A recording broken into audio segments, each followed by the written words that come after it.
भारतीय राजनीति के धुरंधर पुरुष अटल बिहारी वाजपेयी, भारत रत्न अटल बिहारी वाजपेयी। आज हम चर्चा करेंगे अटल बिहारी वाजपेयी से जीवन से संबंधित ऐसी दो प्रमुख घटनाओं की जो बहुत चर्चित हैं और जिनसे उनकी बेबाकी, उनकी निर्णय क्षमता और उनकी दबंगता झलकती है।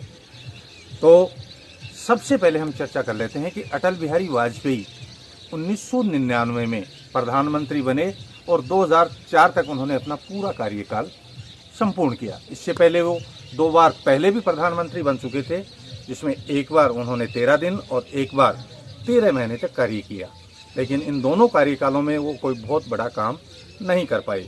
1999 के बाद में भारत रत्न अटल बिहारी वाजपेयी, उन्होंने प्रमुख रूप से उनकी जो देन है वो है उनके भारत में स्वर्ण चतुर्भुज योजना परियोजना जो थी, उसको भारत के प्रमुख शहरों को भारत के चारों तरफ से चतुर्भुज के रूप में जोड़ना, ये उन्हीं की देन है।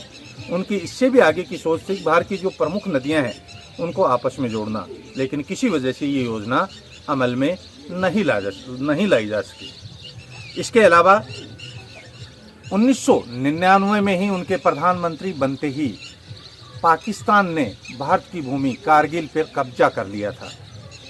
उस कब्जे को छुड़ाना, भारत भूमि को पाकिस्तान को खदेड़कर वापस उस पर कब्जा करना, ये उनकी बहुत बड़ी उपलब्धि थी। लेकिन दूसरी तरफ वाजपेयी जी के समय में ही कुछ घटनाएं ऐसी घटी जो उनके लिए एक तरह से संकट का परीक्षा की घड़ी थी। इनमें एक था कंधार हाईजैक और दूसरा था संसद पर हमला। ये दोनों बहुत गंभीर समस्याएं थी, लेकिन वाजपेयी जी ने अपनी राजनीतिक सूझबूझ और अपने निर्णय क्षमता से वैश्विक संबंधों को साधते हुए इन दोनों समस्याओं का हल ढूंढ निकाला। हालांकि कुछ आलोचक कंधार हाईजैक और संसद हमले पर उनकी आलोचना करते हैं, उनकी नीतियों की आलोचना करते हैं, लेकिन आलोचना करना और प्रशंसा करना या किसी निर्णय का समर्थन करना, ये दोनों अलग चीज़ें हैं। हो सकता है उनमें कुछ खामियां रही होंगी, इसीलिए से आलोचक उनमें कमियां ढूंढते हैं। लेकिन आज के इस वीडियो में हम बात करेंगे अटल बिहारी वाजपेयी के जीवन से संबंधित दो ऐसी चर्चित घटनाओं की जो अक्सर याद की जाती हैं। वीडियो में आगे बढ़ने से पहले चैनल को अगर आपने सब्सक्राइब नहीं किया है तो चैनल को सब्सक्राइब कर लीजिए, बेल आइकन को प्रेस कर लीजिए ताकि आपको इस तरह के नॉलेजेबल वीडियो समय समय पर पहुंचते रहें, मिलते रहें, नोटिफिकेशन आपको आता रहे। वीडियो अगर अच्छा लगे तो लाइक ज़रूर करना और ज़्यादा अच्छा लगे तो वीडियो को शेयर भी ज़रूर कर देना। तो चलते हैं वाजपेयी जी की उन दो प्रमुख घटनाओं के तरफ।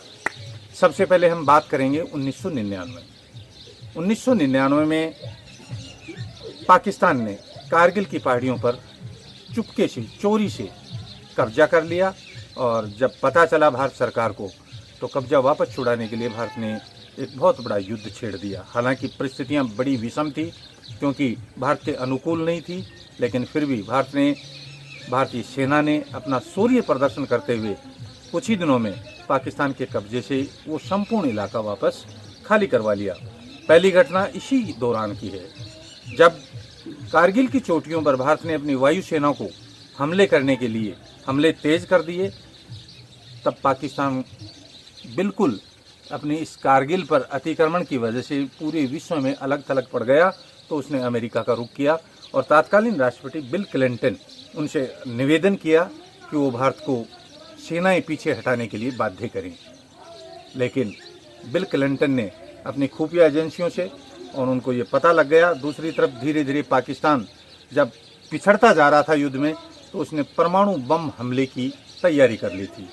अमेरिकी राष्ट्रपति क्लिंटन को जब पता चला इस बात का, तो उन्होंने एक रात प्रधानमंत्री अटल बिहारी वाजपेयी को फ़ोन मिलाया। फ़ोन हॉटलाइन पे था, वाजपेयी जी विश्राम कर रहे थे और उनके अटेंडर ने जब देखा कि अमेरिकी प्रेसिडेंट का फ़ोन है तो तुरंत वाजपेयी जी को जाकर के बताया उन्होंने कि अमेरिकी प्रेसिडेंट का फ़ोन है। वाजपेयी जी ने कहा लाइन दीजिए। उधर से अमेरिकी प्रेसिडेंट बिल क्लिंटन ने वाजपेयी जी के फ़ोन उठाते ही सवाल दागा, क्या मैं अटल बिहारी वाजपेयी जी से बात कर रहा हूँ? वाजपेयी जी ने कहा जी मैं अटल बिहारी वाजपेयी बोल रहा हूँ।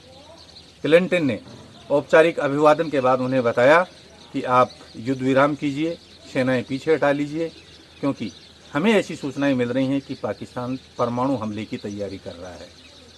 इस पर अटल बिहारी वाजपेयी ने तुरंत बिना देर लगाए अमेरिकी प्रेसिडेंट क्लिंटन को जवाब दिया कि प्रेसिडेंट साहब, मैंने आधे हिंदुस्तान को अभी से ख़त्म मान लिया है, लेकिन अगर परमाणु हमला पाकिस्तान करता है तो याद रखिएगा कल की सुबह दुनिया के नक्शे से पाकिस्तान गायब हो जाएगा। और ये बात सुनकर अमेरिकी प्रेसिडेंट भी दंग रह गए।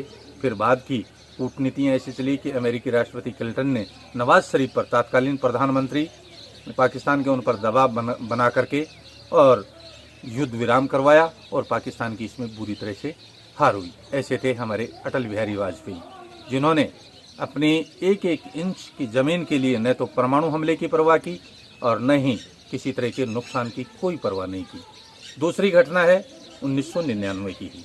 19 फरवरी 1999 को प्रधानमंत्री बनने के कुछ दिन बाद में वाजपेयी जी ने पाकिस्तान से संबंध सुधारने के लिए दिल्ली से लाहौर एक बस सेवा शुरू की और वाजपेयी जी स्वयं 19 फरवरी 1999 को उस बस में सवार होकर के लाहौर पहुंचे।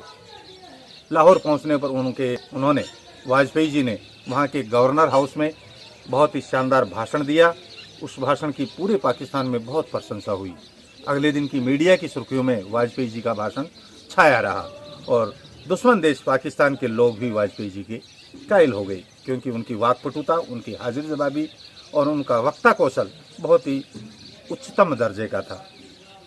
जैसे ही उनका भाषण खत्म हुआ, वाजपेयी से पत्रकार मुखातिब हुए और पत्रकारों ने विभिन्न तरह के सवाल वाजपेयी जी पर दागे। वहीं पर एक महिला पत्रकार ने वाजपेयी जी पर चुटकी लेते हुए हंसी मजाक में एक प्रश्न दागा और वाजपेयी जी से उन्होंने कहा कि वाजपेयी जी, आप अभी तक कंवारे क्यों हैं? तो वाजपेयी जी ने इस पर कोई जवाब नहीं दिया और हंस करके इस प्रश्न को टाल दिया। महिला पत्रकार ने इसी बीच सवाल दागा वाजपेयी जी को कि वाजपेयी जी, अगर आप मेरी एक शर्त पे मानते हैं तो मैं आपसे शादी करने के लिए तैयार हूँ। वाजपेयी जी ने कहा, बताइए आपकी शर्त। महिला पत्रकार ने कहा कि अगर आप मुझे मुंह दिखाई में कश्मीर दे दें तो मैं आपसे शादी कर लूँगी, मैं शादी करने के लिए तैयार हूँ। वाजपेयी हाजिर जवाब थे। उन्होंने तुरंत बिना समय गवाए जवाब दिया, ठीक है, मुझे आपकी शर्त मंजूर है, लेकिन दहेज में मुझे भी पूरा पाकिस्तान चाहिए। और ये सवाल सुनकर वहाँ कंप्लीट जो सदस्य संख्या थी, जितने भी लोग थे, उनके हाजिर जवाबी, उनके उत्तर को और वाजपेयी जी की वाकपटुता को सुनकर सभी दंग रह गए, सन्न रह गए। ऐसे थे हमारे भारत रत्न अटल बिहारी वाजपेयी। नमन है उनको, धन्यवाद। ये वीडियो आपको कैसा लगा मुझे कमेंट सेक्शन में जाकर के जरूर बताएं। वीडियो अच्छा लगा तो शेयर जरूर करें।